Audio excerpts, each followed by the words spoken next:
இனிய தமிழ் நமது நேயர்களே அனைவருக்கும் இனிய மதிய வணக்கங்கள்.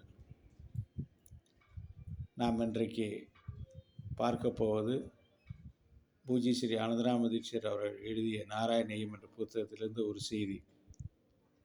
இந்த குருவாயூரப்பன் சன்னதியிலே கேரள அரசு வருடம் அந்த பிரசாதத்திற்காக அரிசி கொடுத்திருந்ததாம். சில வருடங்களுக்கு பின்பு அந்த அரிசியும் குறைத்து விட்டதாம், போதிய அளவு இல்லை. என்ன செய்வது என்று செய்தியானது அனந்தராம தீட்சிதர் சுவாமி அவர்களிடம் வந்து சேர்ந்தது. அவர் உடனடியாக தன்னுடைய உதவியாளர்களை அழைத்து அது அரிசி சப்ளை செய்யுமாறு உதவி கேட்டு தமிழக முதலமைச்சர் மாண்புமிகு கலைஞர் கருணாநிதி அவர்களுக்கு ஒரு கடிதம் தனது உதவியாளர்களை கொண்டு அனுப்பி வைத்தாராம். அவர்களும் சென்று நேரிலே அந்த கடிதத்தை உள்ளே அனுப்பிய பிறகு 1 மணி நேரத்திற்கு மேலாக உள்ளே இருந்து எந்த அழைப்பும் வரவில்லை. நேரமாக அந்த உதவியாளர்களுக்கு ஐயம் எழும்பிக் கொண்டே இருந்தது. ஒருவேளை அவருக்கு இந்த உதவி செய்வதில் அவருக்கு ஆர்வம் இல்லை போலும் என்று நினைத்து கொண்டு ஒரு 10-15 நிமிடத்துக்கு பின்னாலே கிளம்பலாம் என்றதுபோல் உள்ளே இருந்து வந்த உதவியார் உள்ளே முதலமைச்சர் கூப்பிடுகிறார் என்று சொன்னார்களாம். உள்ளே சென்ற பொழுது அவர் சொன்னாராம், சென்ட்ரல் ரயில் நிலையத்திலிருந்து நான் உங்களுக்கு வேண்டுகின்ற அரிசியை அனுப்புவதற்கு ஏற்பாடு செய்துவிட்டேன். அது செய்தாகிவிட்டது என்று தெரிந்ததுக்கு பின்னாலே தான் உங்களிடம் கூற வேண்டும் என்று நான் உங்களை காக்க வைத்து விட்டேன் என்று கூறினார். சென்றவர்கள் அனைவரும் தங்களுடைய தவறுதலுக்காக வருந்தி அவரிடம் நன்றி பாராட்டினார்களாம். இதிலிருந்து என்ன தெரிகிறது என்றால், சில விஷயங்கள் எனக்கு ஞாபகத்திற்கு வருகிறது. பேரறிஞர் அண்ணா அவர்கள் அரசாட்சிக்கு வருவதற்கு முன்னாலே அவர்கள் திருவரங்கத்தில் இருக்கிற திருவரங்கநாதனை பீரங்கியால் சுட்டு தகர்ப்பது எக்காலம் என்று அவர்கள் பேசியிருந்தார்களாம்.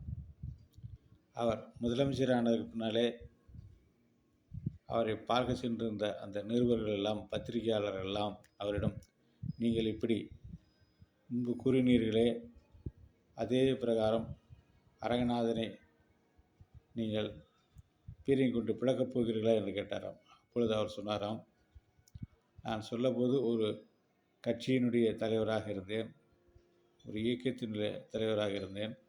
இப்பொழுது ஆத்திரிகள் நாத்திரிகள் எல்லோருக்கும் சேர்ந்த ஒரு பிரதிநிதியாக நான் தலைவராக இருக்கிறேன். எனவே அன்றைக்கு சொன்னது வேறு, இன்றைக்கு சொன்னது வேறு. அதை அப்படி கடைபிடிக்க முடியாது. அது ஜனங்களிலே 3/4 பேர் ஆத்திகராக இருப்பதால் அவருடைய எண்ணங்களுக்கு மீறி நான் அதை செய்ய முடியாது என்று கூறினார். அதே நேரத்தில் இன்னொரு சம்பவம் நினைவுக்கு வருகிறது. அதாவது சாஸ்திரி அவர்கள் பிரதமராக இருந்த காலத்தில், லால் பகதூர் சாஸ்திரி அவர்கள் பிரதமராக இருந்த காலத்திலே தாஷ்கண்ட் ஒப்பந்தம் ஏற்பட்டது. அந்த ஒப்பந்தத்தை அந்த வாஜ்பாய் அவர்கள் எதிர்த்தார்களாம். அவரே பின்னர் பிரதமராகி வந்த பின்னால் இதே மாதிரி நிருபர்கள் போய் கேட்கும்போது, இதை ஏற்றுக்கொள்கிறீர்களா, பிரதமராக இல்லை இன்னமும் எதிர்க்கிறீர்களா என்று கேட்டாராம். இதே கருத்து தான் அவர் சொல்லியிருக்கிறார். அன்றைக்கு நான் சொல்லும்போது ஒரு பிஜேபி என்ற ஒரு கட்சியினுடைய பிரதிநிதியாக இருந்தேன். மாறாக இன்றைக்கு இந்தியாவில் உள்ள அனைத்து மக்களுடைய பிரதிநிதியாக இருக்கிறேன். எனவே அன்றைக்கு சொன்னதே இன்றைக்கு நான் சொல்ல முடியாது. அந்த அரசாங்கம் ஏற்றுக்கொண்டதை நானும் ஏற்றுக்கொண்டு தான் ஆக வேண்டும் என்று குறிப்பிட்டார்களாம். நிலை 2 தான். ஆனால் அதை செய்யக்கூடிய செயல் நன்றாக பாராட்டும்படியாக அமைந்தது என்று தான் இன்றைக்கு நாம் எடுத்துக்கொள்ள வேண்டும். அவர்கள் இருவருமே நல்லதொரு ஸ்டேட்ஸ்மேன் என்று சொல்லப்பட்ட ராஜதந்திரியாகவும், இந்த நாட்டுக்கு உடைய எண்ணங்களை, பெரும்பான்மையான மக்களை பிரதிபடுத்துகிற ஒரு பெரிய ராஜதந்திரியாக திகழ்ந்தார் என்பதிலே ஐயமில்லை. இன்றைக்கு இருக்கிறவர்களும் அந்த மாதிரி எண்ண வேண்டும் என்ற எல்லா மக்களுடைய பிரதிநிதியாக இருந்து எல்லா விழாக்களுக்கும் அவர்கள் பாராட்டு சொல்ல வேண்டும் என்றும் நாம் இன்றைய தினம் நினைக்கிறோம். கைகூடுமா பார்ப்போம். நன்றி, வணக்கம்.